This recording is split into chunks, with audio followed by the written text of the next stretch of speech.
But the best thing that Crittenton gave me was they really planted the seeds for me to believe that I could change my life. Empowered me to be confident in advocating for myself and for the family. What brings me here? It's not the coffee. For me, it's the little stories of successes.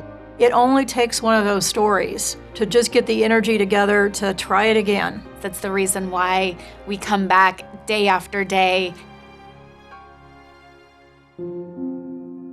I got a call from Montebello High School stating that my daughter was on the way to USC Medical Center.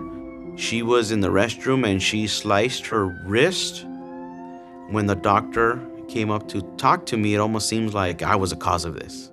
To me, I didn't think she had anything wrong mentally until she started hearing the voices. After that, she used to explode at school, and there we go, another cut, and there she goes back into another hospital. I wanted to help, but I didn't know how to even go about getting any kind of help for her. I felt I was gonna lose my family. She would have been pulled from me. Maybe I even would have lost the baby, and I probably would have divorced. I felt I was gonna lose everything. My sister and I, we were sexually assaulted. I was 5. We didn't know the guy. He was a tenant renting a back house. Yeah, and after that, it was kind of like my mom, I guess it probably shattered her world, and it did the same for the whole family. Going into middle school, our home was kind of unsupervised. I mean, the drugs got worse. I would fight a lot. By the time I was 16, I had been to juvenile hall more than 6 times. I was really upset. Like, I didn't think that it was the right thing to do to a confused 13-year-old.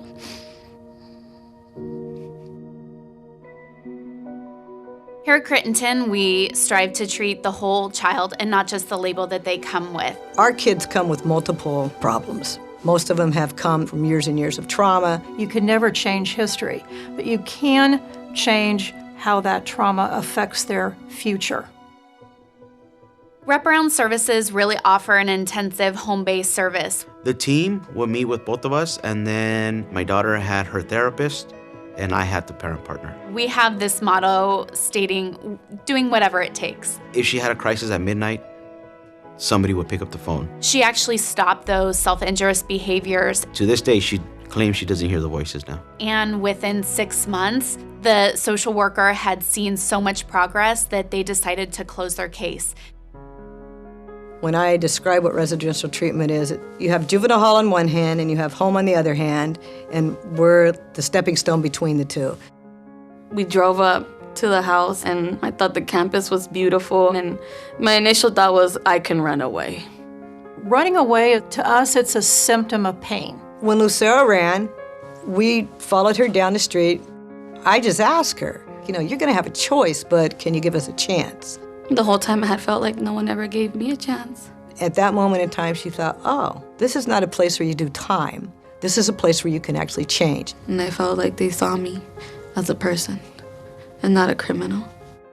She was enrolled in school and figured out she liked school. I started to realize I was doing very well.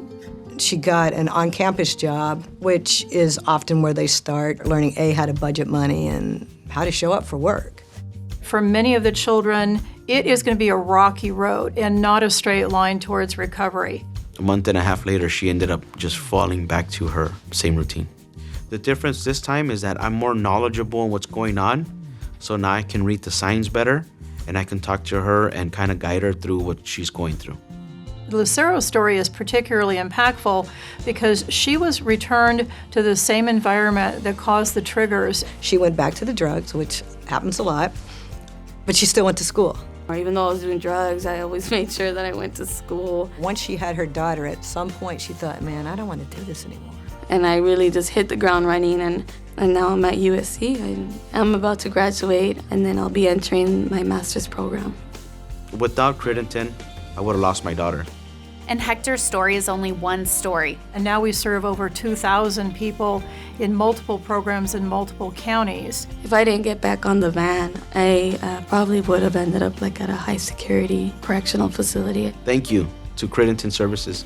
Thank you for still reaching out to me, and to this day, you still help me. We couldn't do it by ourselves. We couldn't.